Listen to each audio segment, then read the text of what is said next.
Hey guys, welcome back to another episode of Built Different with Levi, where we talk to real operator owners. Today we've got Drew. Drew, pronounce your last name so I don't butcher it. It is the hardest four-letter last name of all time. It's Korf. Korf, that's right. I've said it like 98 times wrong. That's all right. So Drew owns a marketing company and runs a great podcast that I've been a guest on. Go check out the episode. Yeah. And he's joining us today. We're going to talk all things marketing today and what he's got going on. So Drew, kind of just give us a quick background. Yeah, so it all started when my parents met each other and they were really excited about it. There I was, an idea in my mother's mind. So getting into marketing, I was your typical like business nerd growing up and all that kind of stuff, and was like selling Pokemon cards on the playground and like all of the original entrepreneur background. You can skip it because it's you've heard that story a million times. Yeah. Coming out of college, though, I went to school at Rocky and was constantly looking for internships and all that kind of stuff. And I lucked out and got a few of them with some startups and with some financial advisors, and kind of like dipped my toe into a bunch of different things, and ended up working for a guy who had started and sold a couple different companies and opened a marketing company in Red Lodge. So that's kind of where I cut my teeth on it. Was I went and started working with him like 6 months before I graduated.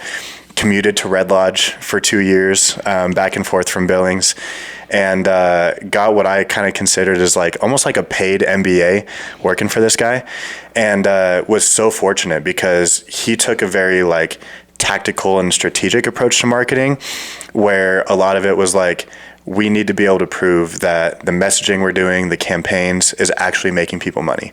And so my background was in a lot of the like non-sexy parts of marketing, where there's no videos, there's no like, all of that is outsourced and it's all numbers based.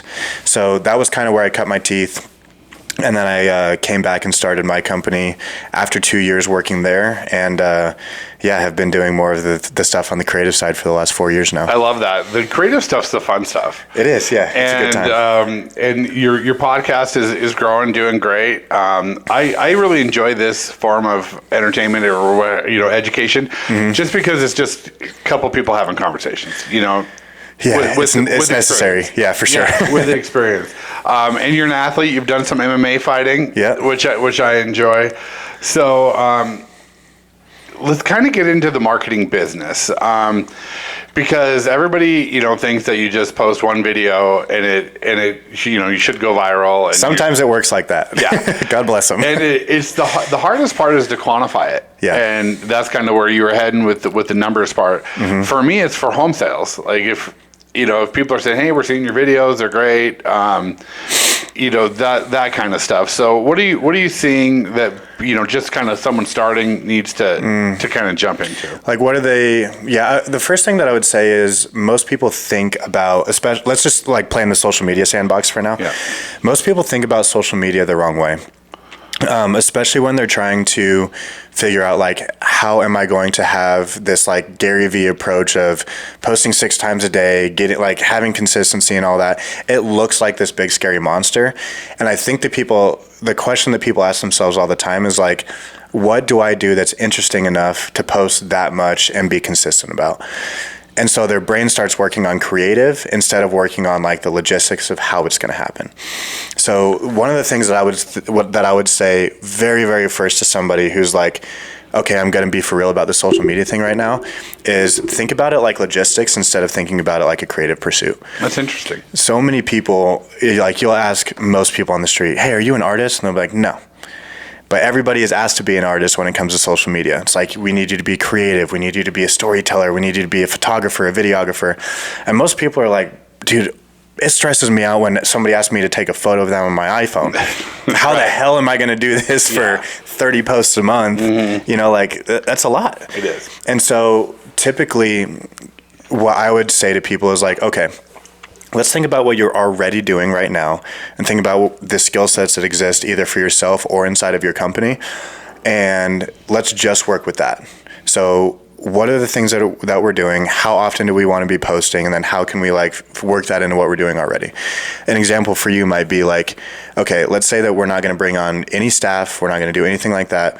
What's already part of your day? You're already doing, like, when you're bouncing to and from some of the locations that you've expanded to, that could be a great founder story that's some behind the scenes content. When you've got progress updates that you're doing, super easy for you to take before and after photos of, like, when the rough-in's happening versus when the finishes are done. There's so many things that already exist, so I'm just like, I encourage people to say, what are you already doing? And then let's look at this logistically to say, how many times can you shoot per month? What are you already doing that isn't going to create a new thing in your calendar? And start to piece it together that way, because all of the nerdy statistics and adjustments and these edits versus those edits, those can happen afterwards. But trying to, like, drink through that fire hose at the very beginning is so overwhelming, because it's not going to be perfect. You just have to find a system to get stuff out there. And I love what you said, that we all think our lives are so boring. It's like, I've been sitting at my desk for 8 hours, working with banks and insurance and all that kind of stuff. It's not sexy, but you could make a good clip out of some of it. For sure. Yeah. And I think a lot of people are stuck because they're like, well, I'm just not that interesting. Right. And people do want to see that stuff. It's crazy how many people are like, oh, we saw this video and it was great, or something like that. So when did you kind of dive into that artsy part of it? Has that always been part of what you liked? That's a really good question, because, I mean, like we talked about earlier, a lot of the background that I had originally had nothing to do with being creative. When I stopped working at Space Monkey and came back to Billings and decided to start my own thing, I had the hypothesis that I was just going to do the exact same thing that I was doing, but do it for myself. However, being 22 years old and being like, hey, I'm going to design campaign messaging for you and branding, and we're going to do trade shows and launch these giant campaigns, most people were looking at me and being like, no, dude. Like, just looking at you, number one, I have no idea what the hell you're talking about. And number two, like, you're just this kid. Yeah. Right? Like, there was no way for me to be like, okay, well, I was working with med tech companies that were headquartered in Boston and Paris and flying around the world doing trade shows and working with these. Like, there was no way for me to be able to, like, express that. And so what I kept on hearing over and over again was like, yeah, dude, that's cool, but we just really need somebody to help us tell our story. And a lot of times that looked like, we need a website built and we need some social media. So me, having just left my job where I had a steady paycheck and all of those kind of things, was like, well, people will pay me to do this thing. Looks like we're building websites. Looks like we're building websites, which I had done before. And I guess this social media thing is what we're going to figure out. And so all I had at the time was an iPhone. And I think I had a drone at the time as well. But I had an iPhone and a drone and, like, some back of house marketing experience to be like, well, I can do messaging, I can do branding. Social media kind of falls out of that anyways. So honestly, man, the first, like, I'd probably say 5 or 6 months of me running that social media company was like all organic iPhone style content. And it's funny, like, you listen to Hermosi a bit and stuff like that. He's got this this interesting thing where he talks about, like, people competing for the same client, where one of them is super established and has a big team, and then one of them is, like, brand new, freelance, just started one-man show. And I listened to this at the time, like, during those first 6 months, and he was like, me as a big agency, as a big, like, established product, is going to come into a meeting and be like, hey, this Drew kid right here, he doesn't know what he's doing yet. He's not established. He doesn't have the case studies. He doesn't have blah, blah, blah. So you should obviously go with us. Whereas me, being that freelancer, I'm going to come in and say, he doesn't have time for you. They don't have, like, they've got so many different clients. It's going to be cookie cutter. So that argument happens all the time. And I think for me, just being able to hear that and go like, oh, it's not a unique situation I'm in, that I don't have case studies yet. I'm not perfect with my systems or with all of these different things. Like, this just exists always. It's okay. It felt like it gave me the freedom to be like, dude, you can just figure this out. Don't oversell and do things that you can't do yet. Like, I'm not going to say I can take professional photos with an iPhone, but pitch what I'm good at. Like, I was like, hey, yes, there are people who will do this, like, super professional stuff and blah, blah, blah. But, like, how often do you interact with that content? Or do you like to see somebody doing, like, some selfie videos and stuff that feels like you're actually there? Yeah, absolutely. You know what I'm saying? Yep. So, like, it gradually got to the point where we could do both really well. But I had to start with, like, man, I've got an iPhone and a skill set, and I'm decent at sales. So let's try to make this thing do work. what you're good at and deliver what you say you can. Exactly. Don't overpromise. Don't, always deliver. And that's the hardest part. And getting started, you're hungry. You're going to say you can do just about anything. Yep. Except for the professional photos, because they'll take a camera and stuff like that. So, what are you seeing right now for people that are starting? What are you seeing that's working? Like, what platforms? What's getting the most attention right now? I think the easy ones, if you're going to get started, honestly, like if you're not trying to worry about like how can I get on Facebook, Instagram, LinkedIn, YouTube, Snapchat, like really go for the whole thing. Those are probably all the ones you should be on. But that being said, the easiest way for you to start up is like when Meta bought Instagram and like Facebook and Instagram merged, they make it the easiest possible to do both things. So you could literally have an Instagram and a Facebook account. It's super easy to connect those two. And you could literally just post on one of them and click a little slider that says post to Facebook, and you're good to go. Mm-hmm. So if you're somebody who's like, I have 1 hour per week on doing this, like very, very, very bare minimum, have an Instagram and a Facebook, create content for Instagram, and then post it to Facebook. Very, very bare minimum. That being said, if you're somebody who's like, you're trying to get some different things out, if I were to do like a full scale launch for somebody right now, I would say, depending on their industry, be on Facebook and Instagram, create a little bit more like organic and like founder led content being on TikTok. Also use most of your Instagram content on TikTok as well. And then if you've got the bandwidth for it, YouTube has been one of the coolest things for us to do lately, because that also doubles as your website content.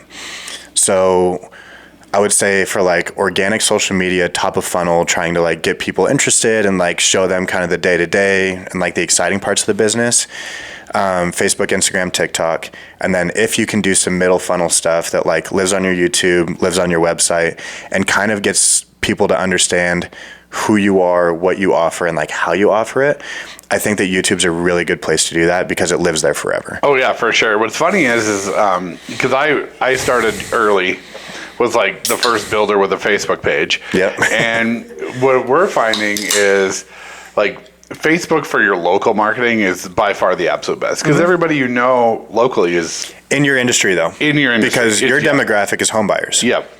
Way different if you're selling like street clothes, t-shirts 100%. Kind of thing. Yeah. Like they're not on Facebook. Yeah, but if you're just like local trying to sell a house, that's been working since the beginning. And Instagram, and mostly right now TikTok for me, for like I launched a coaching business for new builders. I'm getting tons of action on TikTok and I feel so old being on TikTok. I just turned 50, and being on TikTok is pretty funny. Yep. But it's for me, I find that I'm getting more clients because they're seeing my personality. I don't try to like cultivate, I don't wear a suit. I show up in Birkenstocks and in shorts, and I'm kind of goofy. I like to have a good time. Yep. And people want to work with people they know, and they think that they know you from seeing you on social media. Yep. So it's just kind of a way to put yourself out there. Yep. And it's mostly free if you want it to be. So 100%. And some of the best stuff is the free version of doing it. Mm-hmm. Like we have a million different kinds of content, like different types and stuff like that we do. One of the things that we're like intentionally doing right now is having people record like iPhone selfie videos and posting those, because we have the capabilities to do like cinematic lighting and nice cameras, like all of that stuff. Yep. We're intentionally setting some of that stuff aside right now and being like, please God, pick up your iPhone, record this and send it to us real quick. And sometimes we'll be on the shoot with them, be like, here's your phone, record this real quick, because this is the best version of this content. And that brings me, not to go too far into this rabbit hole, but one of the things that I've been thinking about a lot lately and that I've had my team working on is this idea that a lot of times the medium affects the message more than we think it does. So we might be able to, like you and I having this conversation right now, right? The medium of having a long form podcast that's going to go on Spotify, YouTube, Apple, and stuff like that. There are certain ideas that are really good for us to deliver in an hour-long interview. There's a lot of other videos that are not, or there's a lot of other ideas that like this wouldn't fit in a 30-second video. If you tried to mash up everything that we're going to talk about today, it'd just be too much. It's just too much. Yeah. And it's the exact same thing. There's some messages that live better on billboards, some that live better on a 1-minute video versus a 3-minute video, some that are better for like cinematic versus iPhone selfie. And so one of the things that we've been trying to think about is like, for the message that we're trying to convey right now, what is the best way for us to deliver it?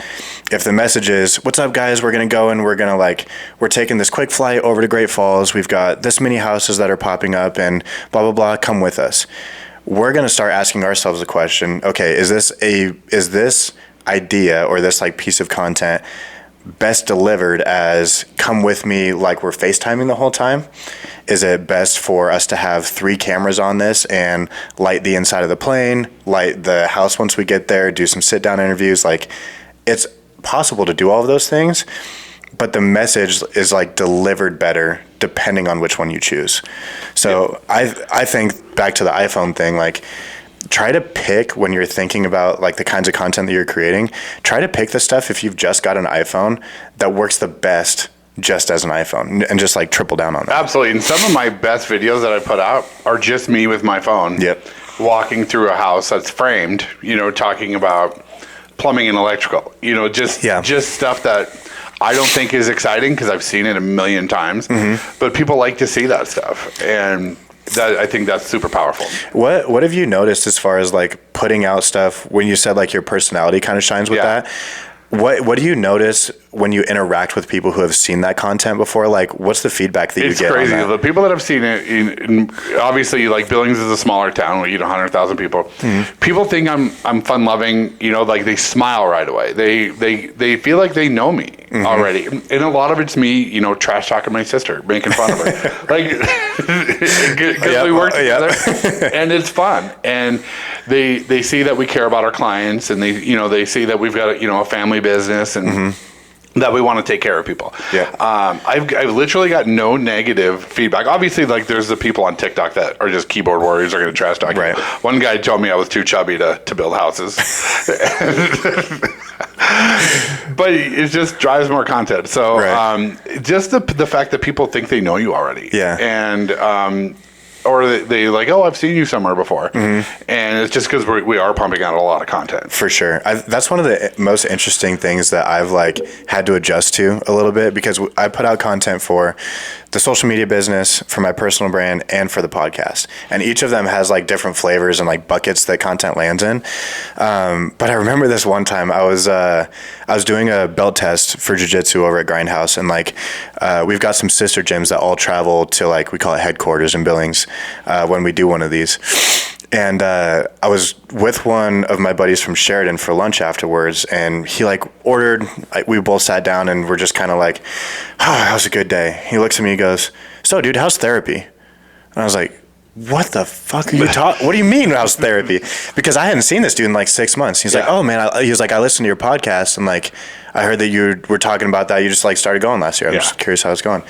And it was one of the first times that I like really came to face with the fact that I'm like, oh, there's just like hours and hours and hours of me talking about shit on the internet. Yeah, about myself. That people can consume before they ever meet me, or in these gaps when I don't see them. And it was an interesting reminder that like people come almost pre-sorted or like pre-educated on what you've been up to, even when you haven't seen them for a while. Yeah, I had an interesting call today. A realtor who's been in the business forever. I've known her for, I've been selling real estate for 25 years, but she was old when I got into it. And she called me today on a house, and she's like, I learned so much about your business just from watching your Facebook stuff. So you just don't know who's watching or listening to your content. So it's out there for everyone to hear. And it's fun. Are you liking like short term or long term, or you think there's a spot for all of it right now? Are you talking about like short form content versus long form content? Yeah. I think it depends on what you're trying to do. A lot of times, again, my brain is like foundationally wired in like algorithms and flow charts and all of that kind of stuff. Yeah. Like I have a very systems oriented brain, which is ironic because I'm in a very creative field, but I look at a lot of it in like a sales funnel.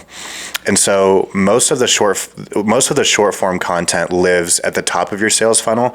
There's always going to be a time and a place for that. So I think that short form is certainly here to stay.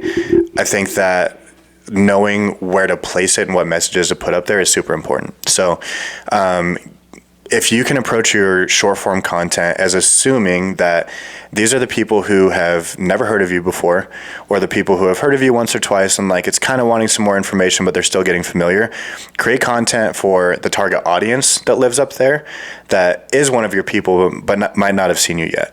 Because if the first thing that they see is, okay, I'm a home buyer, I'm in this certain like income bracket, and I'm looking for, you know, this custom home or whatever. If you get in front of one of those people and it's a funny video of you like messing around doing your thing, like interacting with your sister, and they're like, man, I would love to go through the home buying process with this person. What else are they up to? That is how your short form content should be approached. This is for the people who were trying to get to be more interested in our stuff, and then go from there. That being said, there's other versions of short form content that you can do where you're doing explainers on stuff, you're showing kind of the proof in the pudding. That stuff can be a little bit more like middle and bottom funnel too. But where I think specifically long form video lives is like your medium and your like very low funnel kind of stuff. So that being said, if you're going to create a bunch of short form content that's fun and funny and educational and all that kind of stuff, really awesome. For those people who are like, hey, I'm not ready to call Levi about a house yet, but what I am willing to do is like, if there's a 5-minute video on what the entire process of working with Infinity Homes looks like, I'm down to watch that because I'm interested. Yep. And that lives on YouTube. Yeah. Yep. So that lives on YouTube or your website. Mm-hmm. And where that's super helpful is if you can get people to watch those videos, the call that you get afterwards is an informed person who's interested enough to have watched some of your short form stuff and your long form.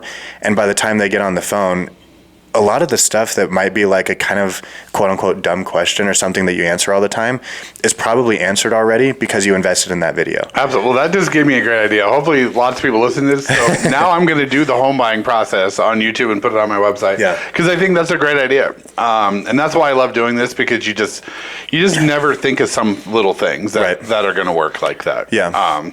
All right. So why are people failing on social media right now?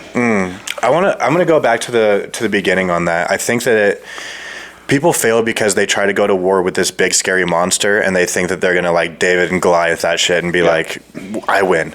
Yeah. So I think a lot of the times they try to bite off way more than they can chew right at the beginning, and then they get really frustrated with themselves when they fail. So what I would again recommend is like trying to find systems and a consistency and stuff like that. Like let yourself get wins along the way. If your goal is like, hey, I'm going to post 2 times this week, you might nail that for a month, and you might know that you can post 2 times a week for a month, but like set a goal that starts right there. If it's like, I take photos all the time anyways, I'm going to make sure that I post on Monday and Friday every week. Those aren't the best days to post, but regardless, I'm going to post on Monday and Friday every week, and for a month, we're going to do that. At the end of that month, you're going to have 8 posts.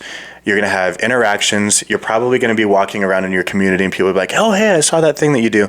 Like the amount of reinforcement that you're going to get is awesome. Or, hey, you look really busy. Bingo. Yeah, exactly.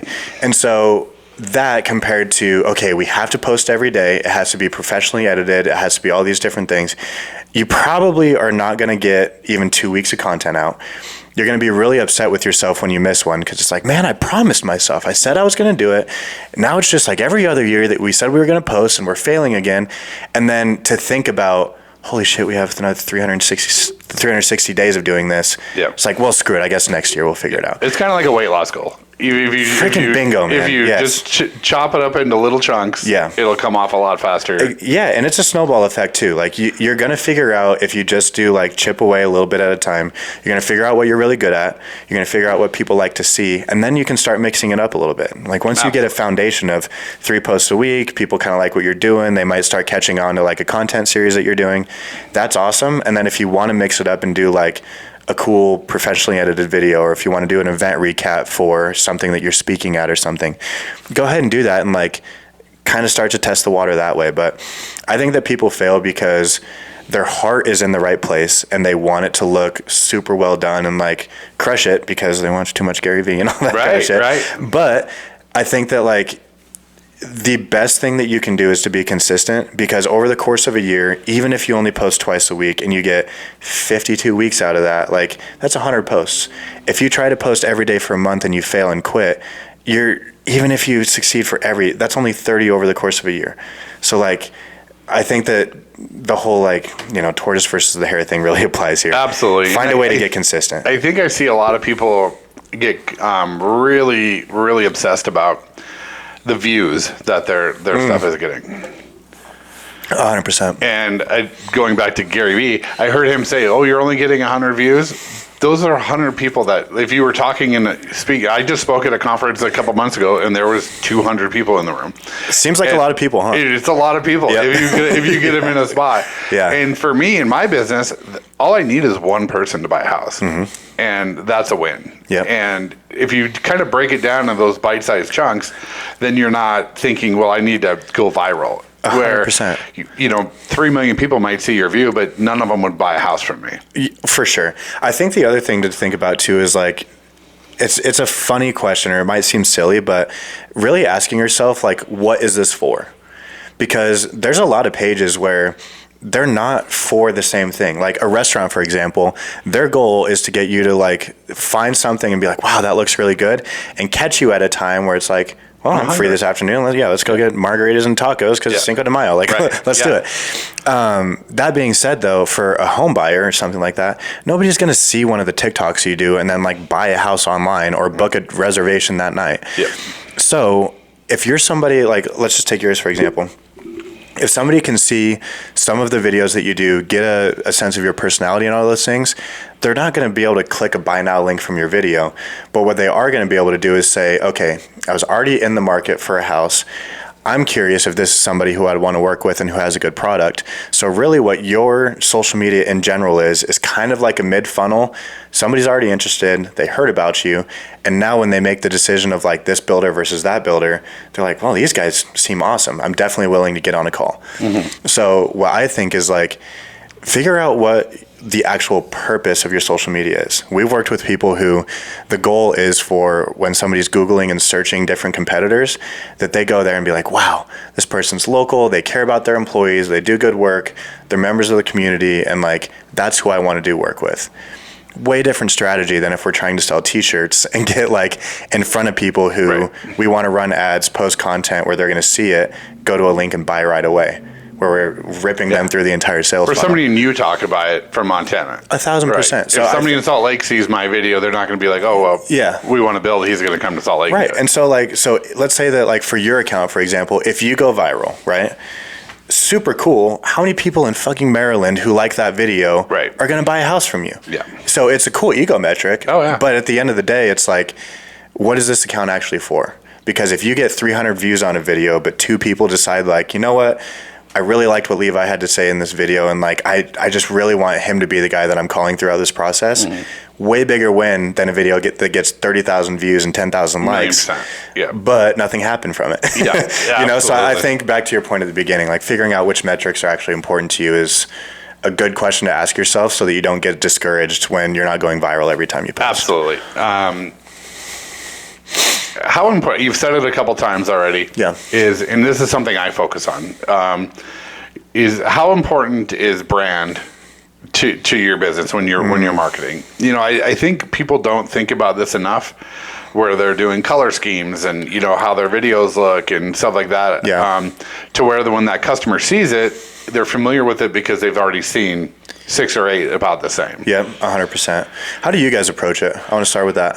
So I approach it, everything we do obviously is blue. Yep. We're always, like, I wear probably prominently blue. Mm-hmm. Like the lettering is all the same, all of that. We probably could be better, and it's just something we're always striving to do. So we try to promote the same messages over and over again. I repeat myself a lot. Yep. Say old things to new people is kind of the mantra. Yeah. So is, just that that fun, happy-go-lucky type of a brand. I really I like that a lot, and especially because like you kind of touched on like the visuals of the brand, right? It's blue. We use these font types. I wear certain things, but that second piece where you're like, it's fun, it's happy-go-lucky, it's like that feel. Yeah. I think that feel is really the most important part because, it's a vibe. Yeah, exactly. Because at the end of the day, I think that we overcomplicate business in so many ways. Like there's so many things where we get caught up in the logos and the strategies and all of these different things. But really at the end of the day, like it all comes down to people. The customers that you're working with, those are people. The people who are on your team, also working with people. And like you're going to organize all these people to get some things done. However, if you can just approach like your brand and all of the things you do as number one, people do business with people that they know, like, and trust. At the end of the day, it's like that's business 101. I think they tell you everybody that in like the first business course you get in high school. Yep. So if you can approach it that way, like how can I accomplish that goal with the things that I'm doing? And then number two, I think that one of my favorite things about brand is like your brand is what people say about you and your business when you're not in the room. One of the things that's awesome about social media is you can always be in the room. Yep. So I really like the idea of like creating a brand and trying to have this cohesive like name, this likeness, this all of these things, so that anytime your name comes up or somebody like goes and searches you, it's very clear like, oh, this is happy-go-lucky guys. Yep. All of the colors and fonts and stuff like that is helpful to get recognized in the middle of everything else. But like if you can really focus on that feel and getting people to like know, like, and trust you, that to me is the most important part of branding and like having that thing that people remember. I try to be real authentic on my social media because I don't want Karen and Tom to come meet with me to buy a house and I'm completely different than I was on social media. 100%. So like this guy's fake. He just, he's just doing it to get out there. Yeah. And so to your point is, I always say like people do business with their friends. 1,000%. And in our meetings, when I meet with Drew to build the house, I say, hey, this is a long process. We're going to be together for a long time. I always tell people, like, I want to get invited to the barbecues. Like, we want this process to go good. Yeah. And I always joke, right? I'm like, I'm not missing any meals. So, like, we're like, I want to get invited. I will come to this barbecue. Yeah.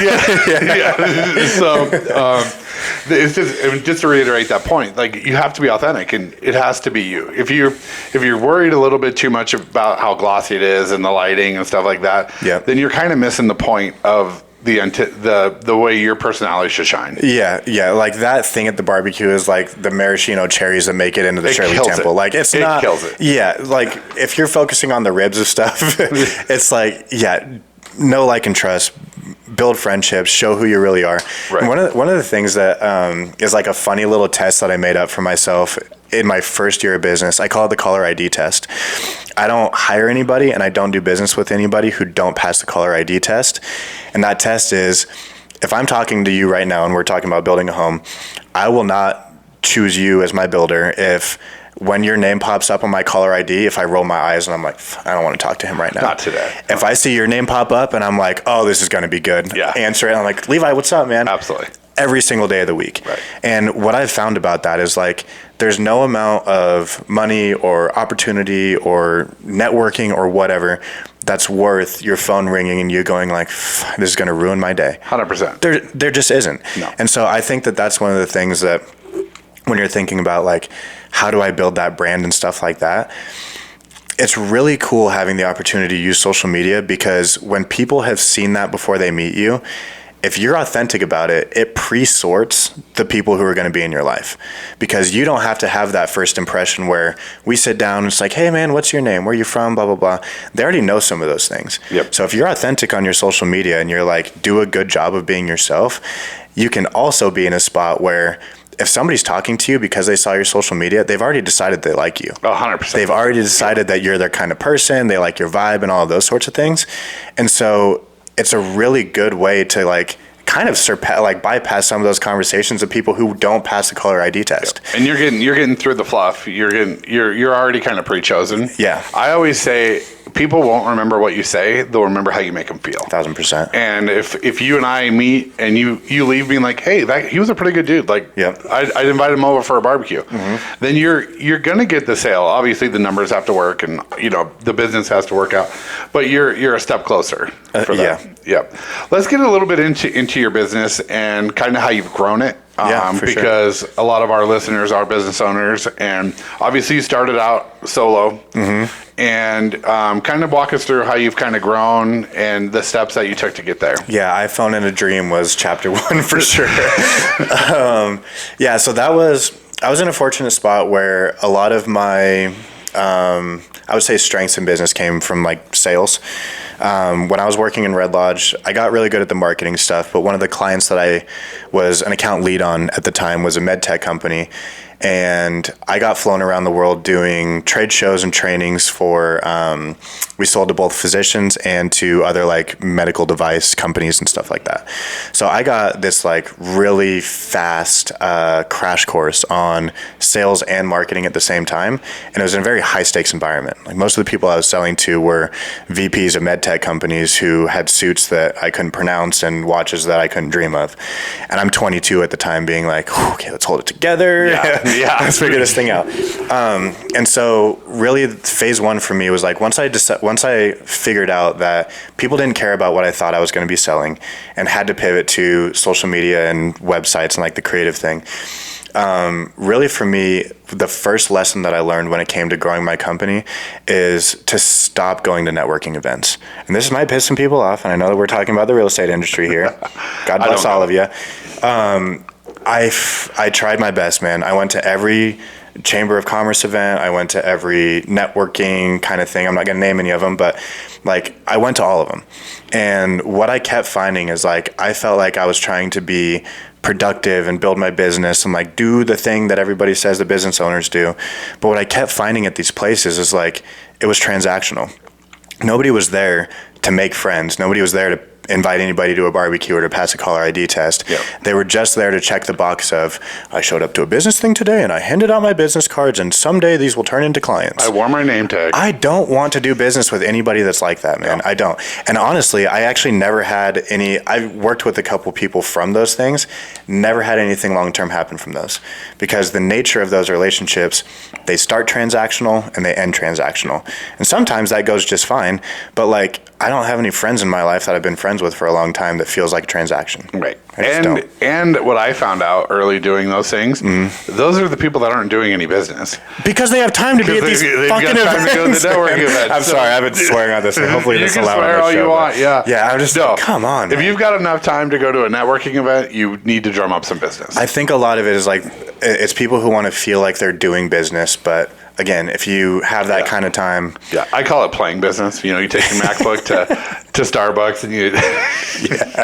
If you've got a name tag in a cart anywhere and you're like gonna buy it for yourself, it's not a good purchase. Just whatever you're planning on wearing that to, don't go. Don't do it. If there's anything worth wearing a name tag for, somebody will have bought it for you already, and you're probably a speaker at whatever you're going to. So just let it go. Yeah, somebody else will buy you a name tag. Absolutely. But so year 1 was like, that was my biggest lesson is, dude, you're not gonna grow by trying to shake hands and like do the whole thing that they tell you in business school is the move. What I actually found as my biggest lever for growth that year was going to the places that people that I wanted to do business with hung out already. So for me, it was jiu-jitsu. Actually I thought it was going to be like meatheads and felons in there. And I'm friends with a couple of both of those people, which I don't have any problem with either of them, believe me. But what it actually turned into was I was like, oh, these guys who can be at open mat rolls from noon to 2 on a Tuesday are also the guys who have a very successful electrical contracting business or a very, you fill in the blank for whatever it is. So by becoming friends with those people and then leading with curiosity in year 1 and just asking them, hey, dude, I'm in year 1 of my business right now. I really respect what you've done. If I were to work with like a business owner in your kind of industry, what would that look like? Like, how would that even make sense for you? Help me think about this.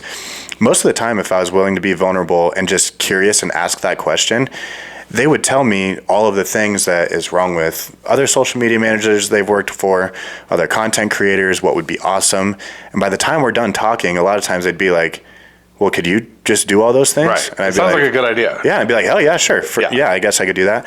And there were honestly a lot of times too where it didn't turn into business, but I left with a ton of valuable information for and a friendship, because you led with a question, not like, hey, let me tell you about me. Yeah, so it wasn't that we figured out the best ads to run or the best like organic social media. We didn't go viral. We didn't do anything like that.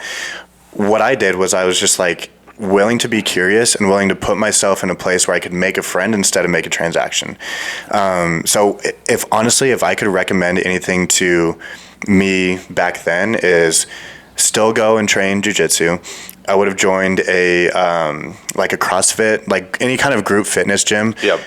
Regardless of what your style is. I sold more houses to when I went to CrossFit than any. Yeah. Well, and I love your point, because successful people, I've sold more houses and things to people that I've met at the gym. I've met, at, actual work events and stuff like that than I ever have like sitting at a bar or at a networking event. Yeah. Because successful people are at the gym at 5 a.m. or at noon. Yep. They're not hanging out at the places where you think they're going to be hanging. They all work out. They all, take care of themselves. Yep. Go to the salad bar, skip the pizza joint. You know what I mean? Yeah. Yeah. Because most successful people are real serious about that stuff. So. 100%. How many people have you grown your team to?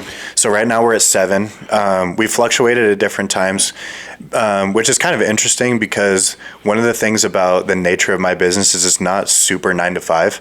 And we have to be flexible to our client schedules a lot. So hiring for me is kind of interesting because number one, it takes a very creative skill set to work for me. And inside of that skill set, you also have to find a way to be organized. And with photographers, videographers, any kind of creative, a lot of times what I've found is you've got somebody who's either really good at being a people person and their technical skills like kind of need to be coached up a little bit, or you have somebody who's extremely good at the creative part, but the people part could use a little bit of work. It's hard to teach that one. It is. That one's tough to teach. So we've been in a fortunate situation where as I was growing, I was able to find people on the creative side where I could always kind of handle the back end. And then I could find people who I was always looking for.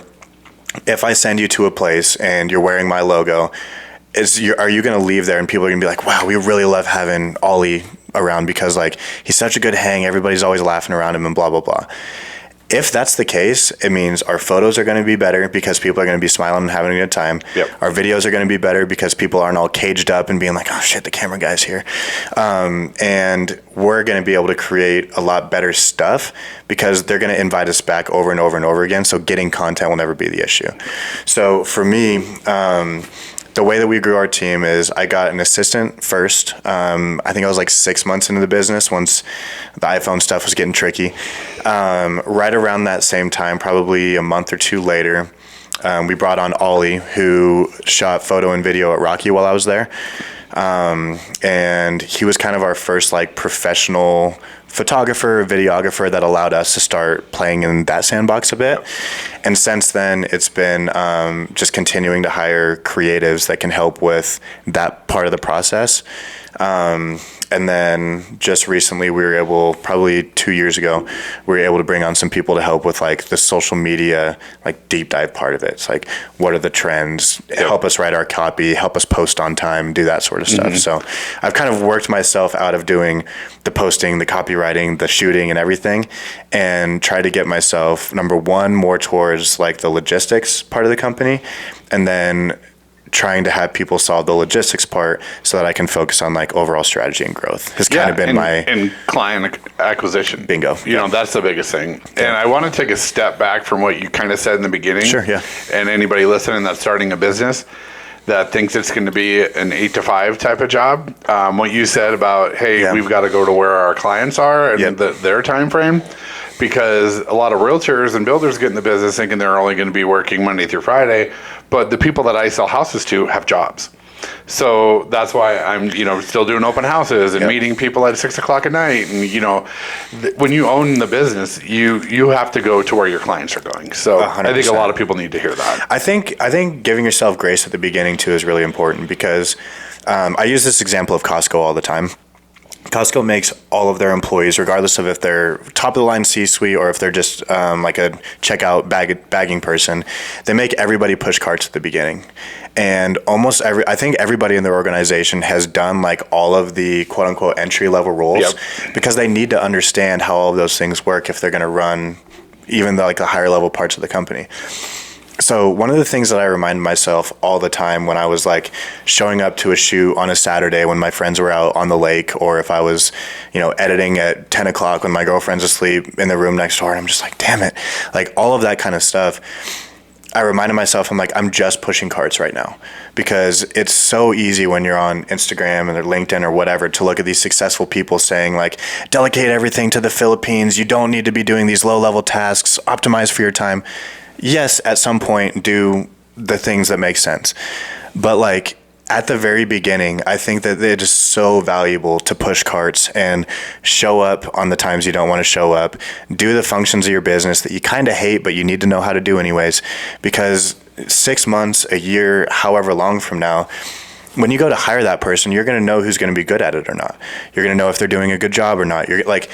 You're building such a good foundation for your business by just being willing to like swallow your pride for a little bit and do the stuff that sucks really bad, because you're like laying a foundation for the rest of it to be successful. Absolutely. And you're going to look back. I know I do anyway. Like I remember like when I built my first spec house and like I was sweeping it out. Yep. You kind of miss that grinding time where you just didn't know how it was going to work and how it was going to just pan out. So that, to me, it's a little romantic now that we're 25 years deep. Yeah. But where are you finding most of your talent? Like, are you just like, because I think that's where most business owners are struggling right now, is finding good people. Honestly, man, one of the things, I'm going to tie this into social media a little bit, because this is actually where we get lucky. With social media, the thing that's nice about my business is everything that we put out is kind of a postcard for our business in the first place. So when we've got clients who are putting out really cool content, it begs the question, like, who did this? And when we put out our own good content, also same thing. It's like, oh, this must be really cool. So a lot of the people who have worked for us after Ollie, who I reached out to him, have all been inbound. So I've been really lucky.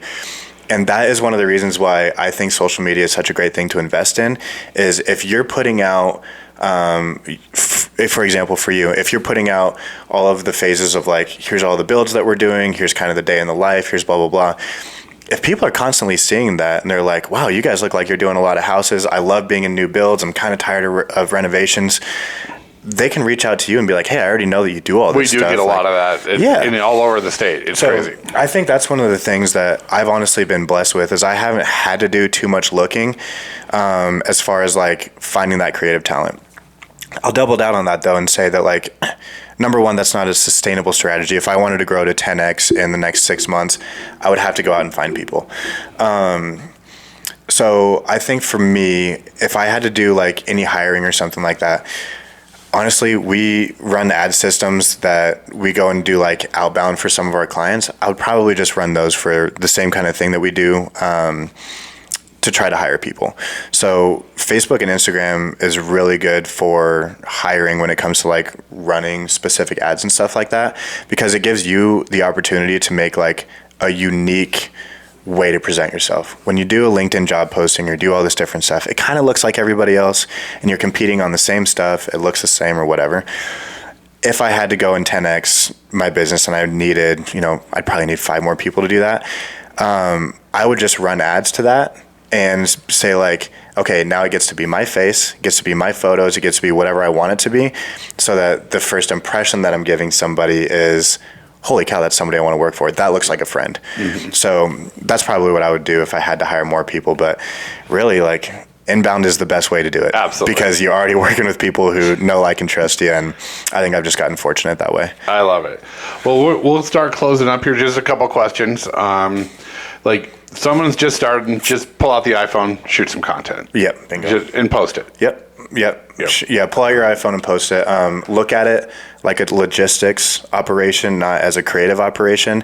You don't need to be perfect. You don't need to have the coolest video. You don't need to watch every Gary Vee thing before you freaking post something. Just whip your iPhone out and get it out. You're more interesting than you think you are. Absolutely. Any good advice that you've learned in your business or in your life that you'd like to share with the people listening? Yeah, this is going to be counterintuitive to everything that we've just talked about. But this is something that I discovered about a year and a half ago. Business is a all-consuming game, and I think it's supposed to be. We just talked about the pushing carts thing, where you have to give yourself a little bit of grace when you haven't hired all the people you want to hire, where you're still doing the like quote unquote like low leverage or low income tasks in your business. You have to give yourself that grace because it does just consume you for a little while and there's no way out of that. The one thing that I would say, and I have to keep reminding myself of this, and I preach it because I need people to remind me, is don't let hard work be the only thing you're working hard at. I've got it pinned on all of the social media accounts that I have that allow something to be pinned because, again, I want other people to hear it, but I want them to remind me too. I had a moment where I was focused only on growing my business, where the only things that I cared about were my KPIs. I want to know how many new leads I had, how many of those leads closed, like everything. If it didn't come back to some kind of growth metric in my business, didn't matter in my life at all. And what I found is I would skip the barbecues with friends. I would skip making dinner with my partner. I would skip pretty much everything that didn't have to do with the business because I was like, ooh, that barbecue, that could be 2 hours where I could film some new ads, or it could be 2 hours where I go and like touch up my website, or, you know, I got this client project I'm working on, like, hey babe, can you finish dinner? I'm going to finish this real quick. Constantly, dude. And it's one of the things I like about your story the most is that you have found ways to like be there for your kids' sporting events. Absolutely. And like be like, it sounds like you've really like you've been able to accomplish so many things professionally, but also as a dad and as a human. And this mantra for me is don't let hard work be the only thing you're working hard at. It's like, everybody tells you that you're supposed to work hard on those things anyways. Right. There's a million fucking people who are going to tell you to wake up at 4 a.m., take your cold shower, get in the ice bath, like work from 6 a.m. till 6 p.m. and then do your other side hustle from 6 to 9. And like there is a place for so much of that stuff. I love getting up early. I love doing the ice baths.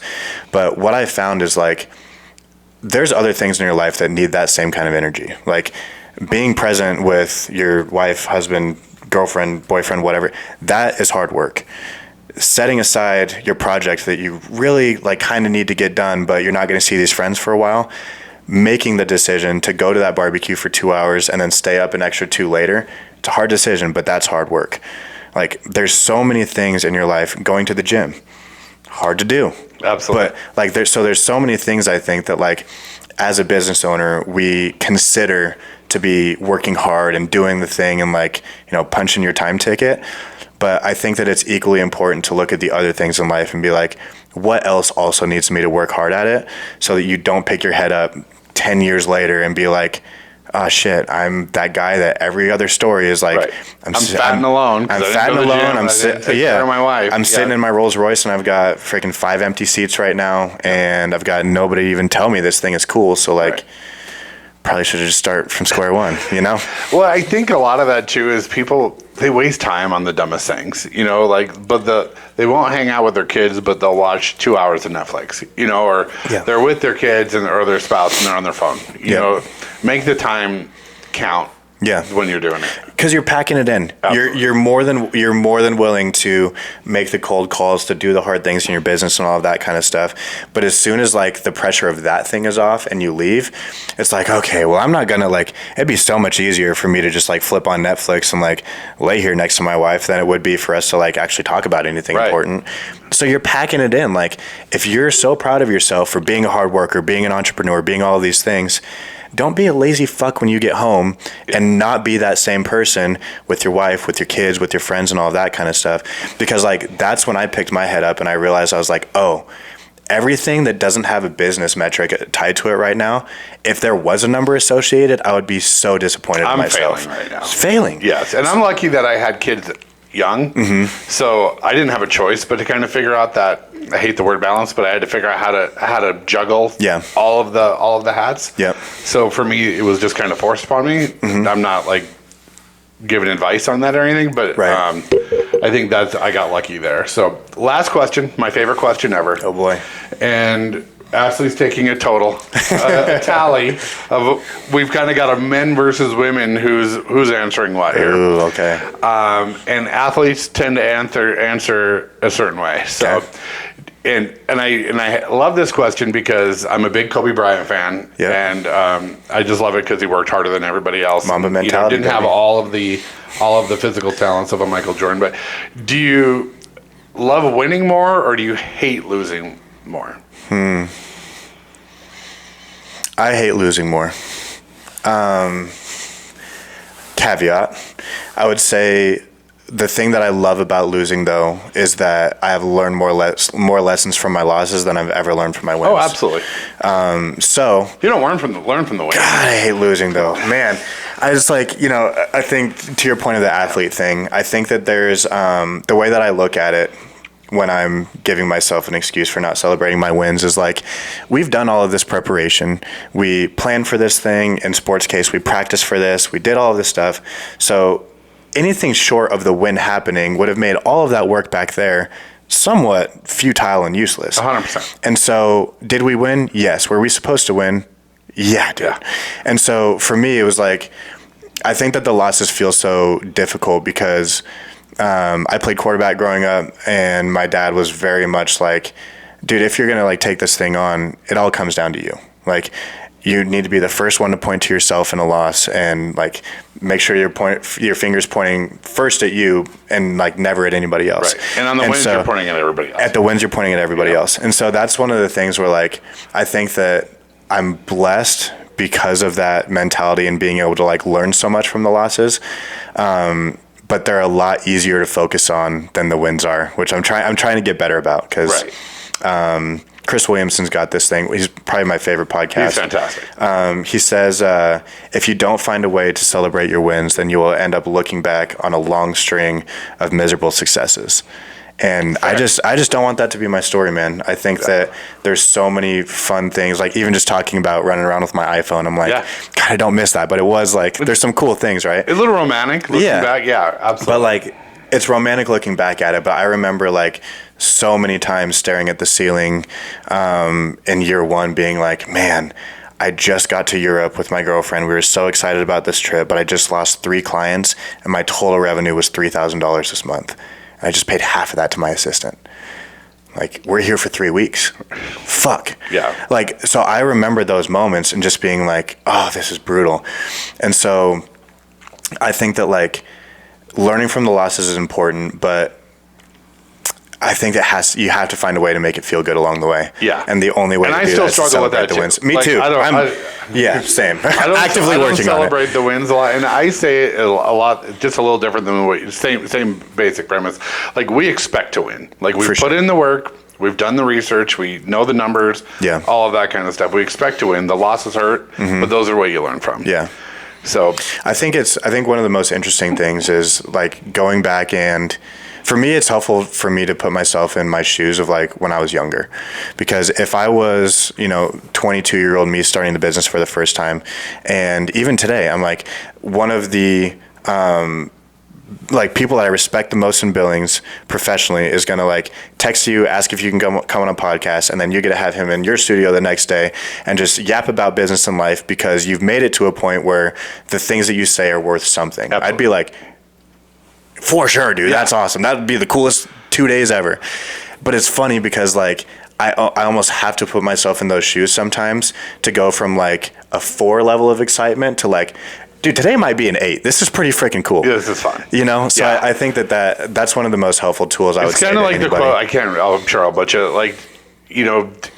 Don't stress about the stresses that you have that you would have killed for 10 years ago or something, this is what we wanted. I built this big company, we've got my whole family working here. Yeah. Don't stress out about it because this is what you wanted. Pressure is a privilege. Absolutely. Well, thank you for being on. I'll be on yours tomorrow. Oh, I'm so excited. Tell us about your podcast, where they can find you. Okay, so you can find any of our business stuff is at Storyline Media Co. The podcast, which is my absolute biggest passion project, is called The Garden. You can find us, just look us up. You can find us on all of your favorite platforms and that kind of stuff.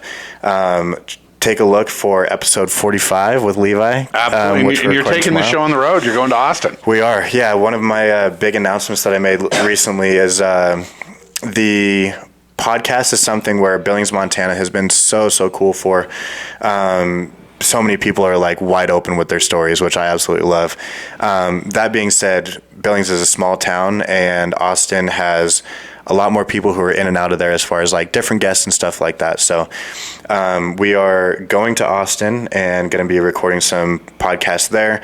I'll be splitting time between Austin and Billings going forward, and I'm super excited about it. My goal is to try to build as big of a platform there as possible, and to be able to come back to Montana and find some people who have like wildly incredible stories, and be able to bring them onto a platform that I've been able to create, and try to share those with the world, because I think that there's a lot of undiscovered gems here in Montana. Absolutely. Well, I'm excited to watch your journey. It's going to be a lot of fun. I can't wait for the third time I'm going to be on your podcast. It'll be in Austin.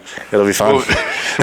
We won't have a hard time finding a barbecue. I don't think we'll have a hard time with that. And we should definitely, that'd be a fun episode, actually. We could do a little backyard barbecue podcast. Absolutely. Well, thanks everybody for listening. You can find me at Levi Wanner on Instagram. Thank you. Alrighty. Adios, everybody. Dude, that was dope.